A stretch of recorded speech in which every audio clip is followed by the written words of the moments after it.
Hello everyone and welcome back to From Our Basement Gaming. Hi everybody.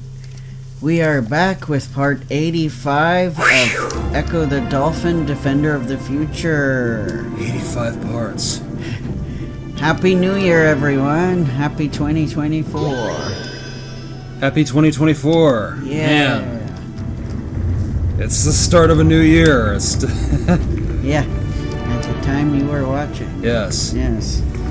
Yeah. I think I told you once that at times the start of the year still feels like the previous one. Yes. And I agreed with you. Yes. So I don't have to go into that. Yeah, I always feel like a year has like its phases. Not quite like the seasons, but I guess you could think of it as the seasons, since it feels like the first month or two still kind of feel like the previous year, and then I'd say by spring it starts to feel like a new year. Yeah, it does. By Easter time, I feel like, now we're in number of year now, whereas January and February still feels like the last gasps of the previous year. Right. Yeah, we don't exactly flip like a light switch the moment. No, we don't. Moment midnight hits. Right. Yeah. But yeah, we are so happy that you spent 2023 with us. Yes. And we hope that you will continue to join us for 2024. Yes. We seem like we'll have a lot of exciting stuff going on for... Yeah. As soon as I get some air. Yeah. Yes. So, we might do a little bit... It might be a little bit of stuff you already saw us do, just because we're... True. Yeah. We're trying to get our ball bearings back again, because we've done a lot in December. I'm... Yeah. Kevin and I are both nearly on fumes this last December. We were, Yeah. We're still recording from the past. It's kind of a... Yes. Hello from 2023. So, yeah. Hope 2024 will be treating all of us well. Yes. I hope so too. So yes, definitely. We had our trip to Italy. Oh yes. Which, while it had its ups and downs, was a good trip. I think so too. I don't recommend flying. Flying was very miserable. Yes, unfortunately I don't know what alternative to do apart from sailboats and... Right. So unfortunately, until technology catches up, we still have to fly. Yes. And... I've always hated flying, by the way. Me too. And airlines have just gotten cheaper and cheaper. Quality-wise, sadly not price tag-wise. No, that'd be amazing if they did, but no, it's cheap in that they're cutting more corners and screwing with the customers. Yeah. In a position of power, like, I can do this to you, and then they degrade you. Right. We basically, neither of us sleep on the plane, and getting less leg room and less comfortable seats didn't help any. No. Because we're not filthy rich people. We don't get to do that first class stuff where you get to put your legs up, and I'm sure that first class people sleep like babies on the plane. Yeah, that must be nice. Speaking of babies on the plane, we had to deal with that. Poor Kevin. He had to deal with hell. Yeah, couple in the row in front of me had a toddler and probably a 1-year-old. Wow. That's a double whammy. like they were pushing it with the kid is still technically young enough to be sitting in mama's lap. Because one of the flight attendants came over and at first was all like, your child needs a seat of their own. And then she's like, oh, wait, how old is he? So that's what she was talking about. Yeah. Yeah. And of course the mother was like, oh no, my child is still 1 or whatever age. But, and then the toddler, too. The toddler wasn't crying, but I swear he had an accident. Oh, and dear. was just sitting there. But, Oh, man. And then, the other kid the kid sitting on mama's lap actually, it was daddy's lap first. Okay. And then they kind of alternated. It was perfectly fine until like 1 a.m. Like literally like 1 a.m. And I was like, I wasn't able to sleep anyway, so I was trying to watch a movie. And then I hear fussing. Like 30 minutes. It felt like an eternity straight.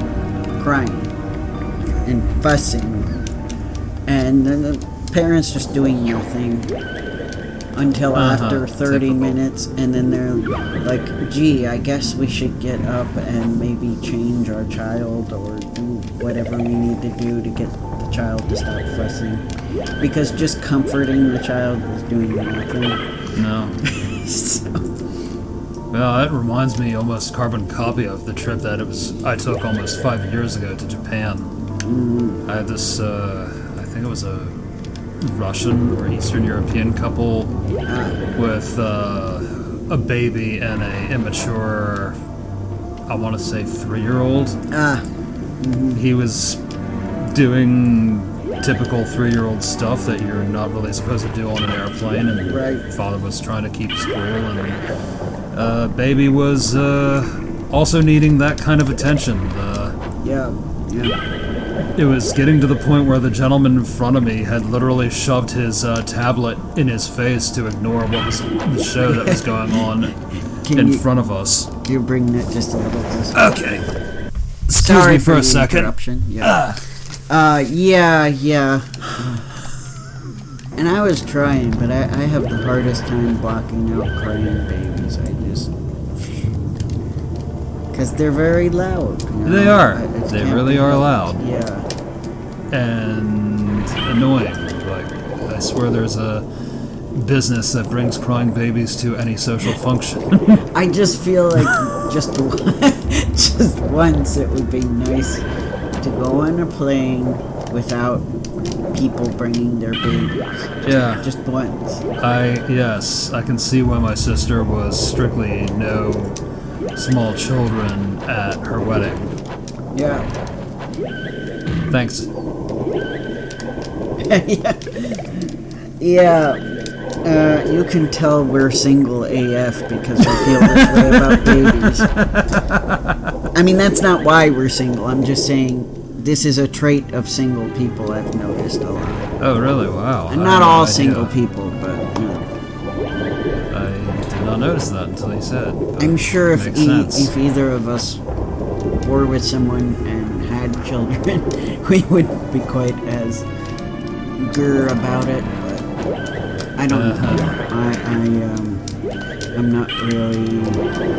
Well, I kind of feel bad for the parents because they want to have that fancy-dancy social life. Yeah. And the sad reality is when you have children, job number one is making sure your children are healthy and happy. Right, of course. So you kind of can't have that fancy-dancy social life. And I mean, I like kids, okay. I just at this point can't see myself being a parent, at least to a little kid. Neither can I, really. If they were maybe 7 or older, perhaps. It really depends, but even that I'm kind of like, Certainly old enough and mature enough not to crap themselves, to put it politely. right. I feel like I'm pushing the envelope. Just a little bit, but that's okay. Yes. I think we're okay. Same. We're really trying to get monetized. Yeah, even though we're not there yet. Who knows, maybe we'll make it That'd be nice. at some point. I would like that. We both would like that, really, to be honest.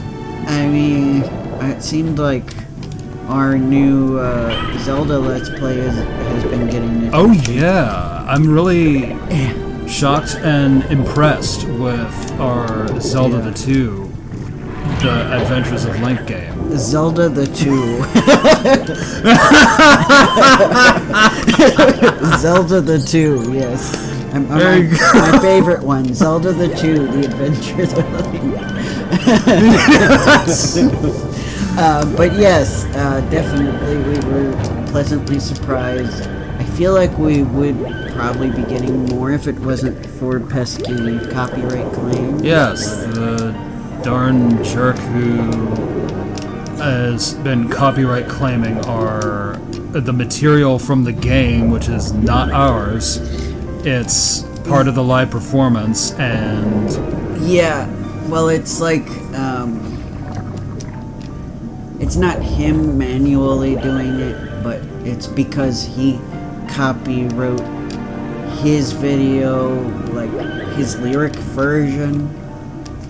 lyric version. Yeah, okay, so it sounds like what happened is he did this video where he sings these lyrics he wrote to the tune of the temple theme from that game.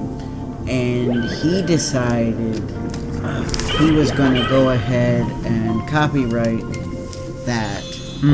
But it sounds like what he ended up doing, and I'm getting this from the internet, so it sounds like what he ended up doing was copywriting the whole song instead of just copywriting his lyrics, which is technically the only thing he would have had the right to copyright, or his lyrics, because he didn't compose or perform the music. Right.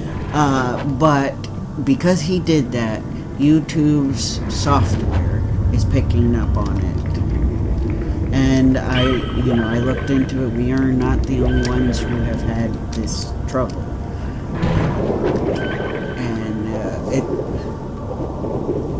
yes, we do want to get monetized, but we aren't going to be quiet about this. I do feel like YouTube's system when it comes to copywritten material is flawed, and this is a big example. Yes. As to what happens. It hurts us because it's not Nintendo doing it. It's not the composer who I meant to remember the name of, but I don't. I can look it up.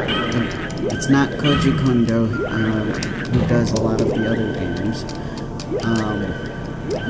But anyway, since the people who own the actual rights to the music aren't even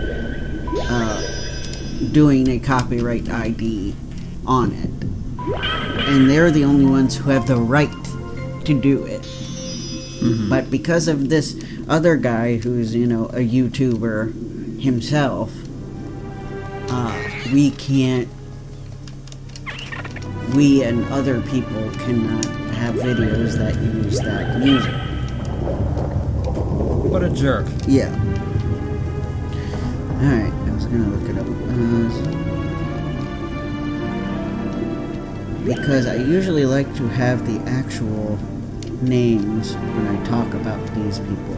And I'm glad I looked it up before I talked to you guys about it, because, again, I don't like saying the wrong person's name. I appreciate that, bud. It's Akito Nakatsuka. So that is the guy who should be, if anybody should be taking issuer should have the copyright ID claim. It should be that guy. Yeah. Not this European YouTuber. Oh, European YouTuber. Yeah, I'm not going to say specifically what country because I really don't want to call him out. I know his name. I'm not going to mention it because I'm not going to start a feud. I don't care. Darn. You were just in... I'm not sure how close to his backyard we were when we visited Italy, but... We were closer on one of the connecting flights on the way back. Ew. Or maybe,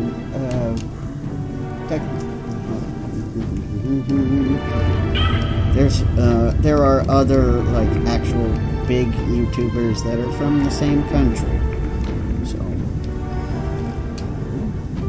I'd have to actually look. But yeah, certainly one of our connecting flights would have been closer to this guy than we were in Italy. Gotcha. Yes. Man. We were at least in the same continent. Right. Yeah. Those connecting flights. I know.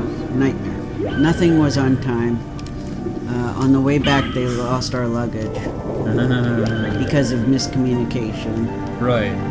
The weasel at the desk implied that it would be in the USA. He's like, oh yeah, you pick it up in the US. And No. the lady at the one desk was like, so you're going to pick up your luggage in London? And I'm like, what?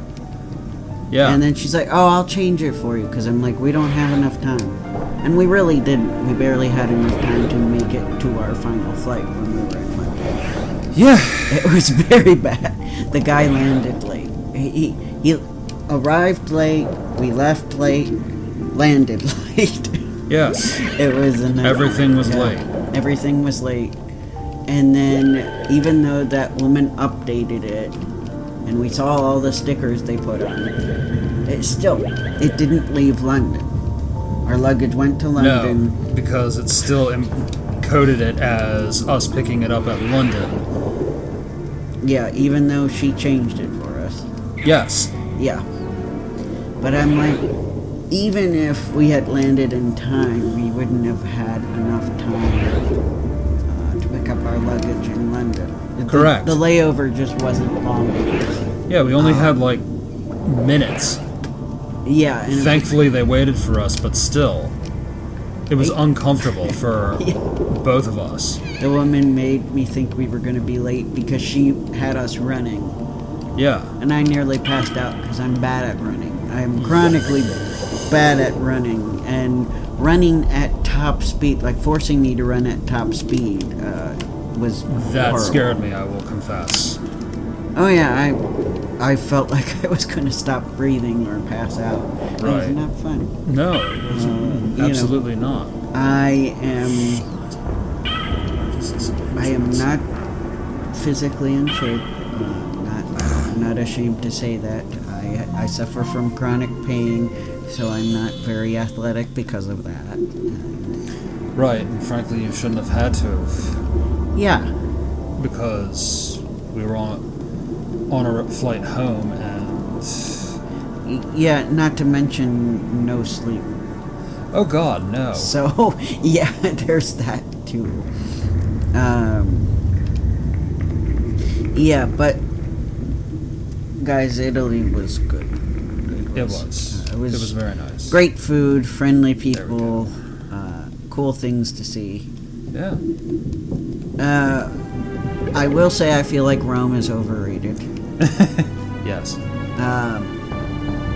We did Rome and southern Italy, southern and like southeastern as well. So we didn't see anything up north, no Florence, Tuscany, or any of that. No, That- didn't. The furthest we went was Rome, the furthest north, which is still central Italy. Although a lot of people call it part of northern Italy, which just confuses me. Yeah, bro. I don't know. I guess the people who say you're either south or north or Italy are like, but I'm like, no, Rome's technically in the center.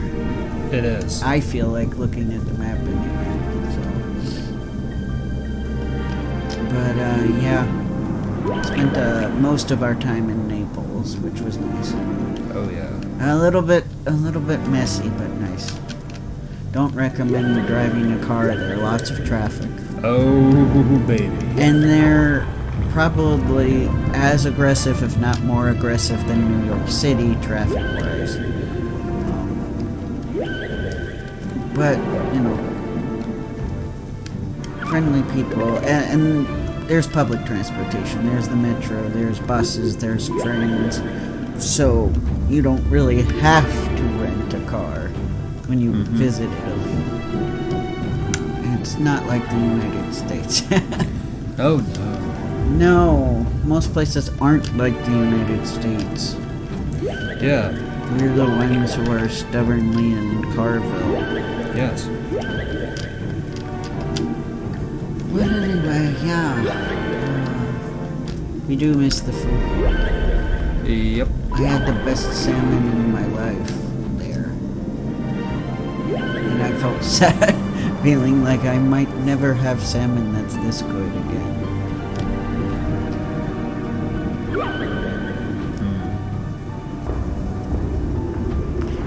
I mean, there's plenty of salmon I like that is good, and I will still enjoy that salmon as well, but I'm like, I don't know if I'll ever have salmon that tastes this good. Mediterranean salmon, I mean, come on.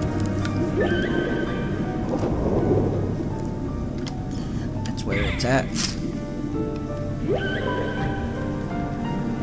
I definitely notice that, like, from the different areas we've been and tasting salmon, like, I do notice the difference, you know, between Alaskan salmon, between the salmon we eat here, which is, I think, technically imported.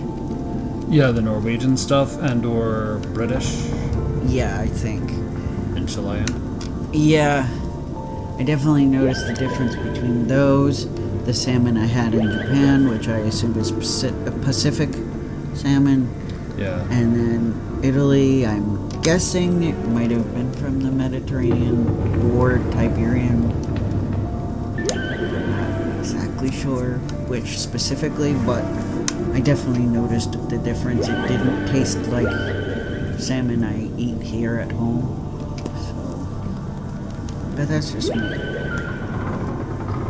You know, I imagine to people who don't eat salmon, that probably sounds weird. They're like, but it's salmon.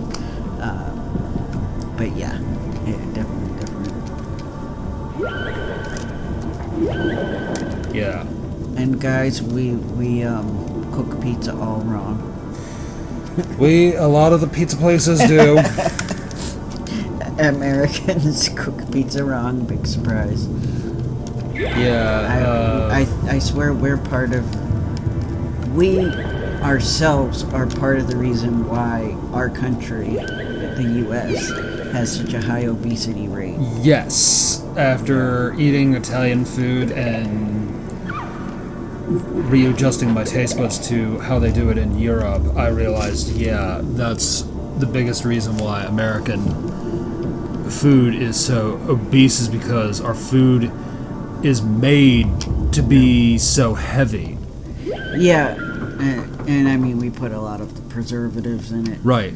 Even just how we did a cooking class and learning about how they prepare their dough, like how long it has to be fermented. Yeah. I'm like, even that, I'm like, if you ever wonder why Italians don't have as big of an obesity problem despite the fact that they eat so many carbs, that's one of the major reasons, is they actually cook the pizza right. They actually let it ferment, which is a very important process that I think a lot of us just in the fast-paced society have skipped, because it's all about efficiency and quick, and it has to be done now, which good food can't really be rushed. Like, the more I learn, from cookbooks, from that lesson in Italy, from watching professionals on TV, I have learned that good food cannot be rushed. No, it can't really be rushed.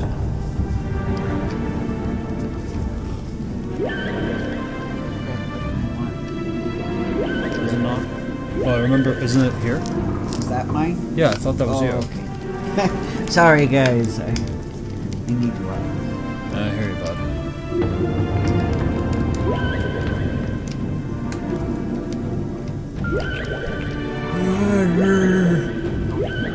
Air is not good, Patrick.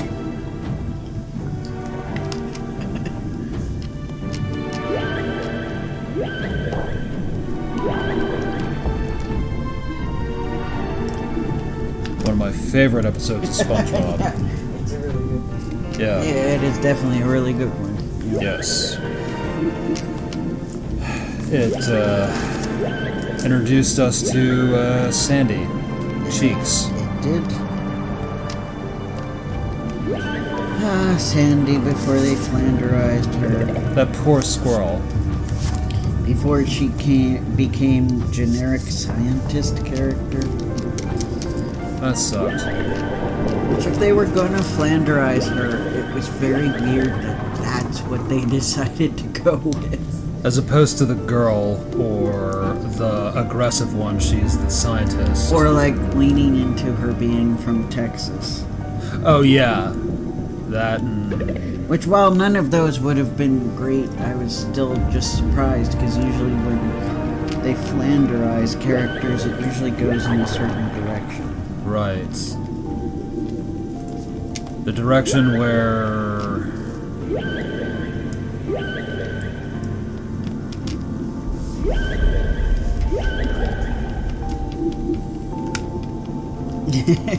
they, make the character lame and uncharacteristic. Yeah, or they just latch on to one strong trait and stick with that. Yes. Yeah. You guys know how it goes. You are media consumers. Oh. It? Okay, that What? was about to be bad, but we're okay. Yeah, it was. I don't know what happened there, but it's okay. We're still moving on. Seems to be at a little bit of a loss of what. There we go. Oh, there we go. Sorry for the wait, everybody. I was, There's a special process you have to do to get the markings on Echo, which I'm guessing that's what that red thing is that falls from the ceiling is the mark, and then the shell plasters it on his body. Okay, now that we got that, let's get that out of here. They're very into Echo, like putting these marks on himself. It's in this peculiar. game. Yeah. Interesting, but peculiar at the same time. Yeah. Like disguising himself. Our little dolphin friend is, a spy. yes. Not gonna sing the whole song, ladies and gents. Yes.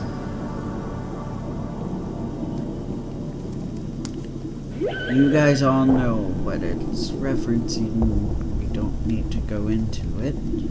Yeah, you guys should know if you've went to the movies once or twice. Or watched TV. Usually they have movies on there. Yep. Every other month, I think, is what they... It's really hard to tell when they decide to marathon these movies. Yeah, and nowadays with streaming... Yeah, it's kind of sad how that's almost a thing of the past. Yeah. I know. It's just frustrating that we can't have access to everything anymore. Yeah. Like, if you want access to everything, you have to pay for a million different streaming services. It's horrible. It is. And so, like, a lot of things I see people review on YouTube, that's like my only exposure to those shows sometimes, because I don't have the streaming services that they're on, and I'm not gonna go and buy that streaming service just because... Neither am I. Just because people on YouTube are like, oh, this movie's great. And sometimes I'll even avoid it if I see on the thumbnail that it's from a streaming service I don't have. Unless it's something I'm really super curious about. Right. That's why I always hunt for the DVD to get the DVD if it's for a streaming service I don't plan on subscribing to. And even then you're taking a chance, because you're spending money on something that you don't even know if you'll like it. Fair point. And also, it might be something that doesn't have a DVD because they're starting to phase out of making those too. They are? It seems like gradually, yes. You are that spy!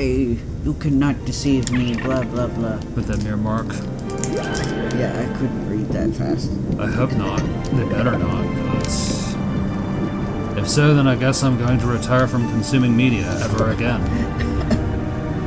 I'll just keep watching what I can have access to, and that's it. Yeah, same. I mean, I'm hoping they don't either. I'm hoping enough people are still interested, but I know the corporations want to push for digital. So thanks, tech brats and tech companies. You've killed nerddom forever. Not necessarily, just from our perspective, because we're very much physical media people. Physical media, to me, that's freedom. It is. I mean, it's actually owning the product rather than borrowing the product, so to speak. I mean, yeah, when it comes to, like, computer games, I guess technically you own it if you've bought it digitally, but when it comes to streaming stuff, you don't own it at all. You don't own a copy. Right, you're borrowing it from Disney or Fox or Paramount. And some software. Oh, you know what? We're at 33. Shoots. Our anger at capitalism has distracted us. From our schedule. Sorry, ladies and gents. Oh, well, good place to stop anyway. We'll see you next time. Take care, everyone. We'll research more and figure this out. Bye, We guys. will. Bye, everyone. Happy New Year again. Happy New Year's. Bye. Bye.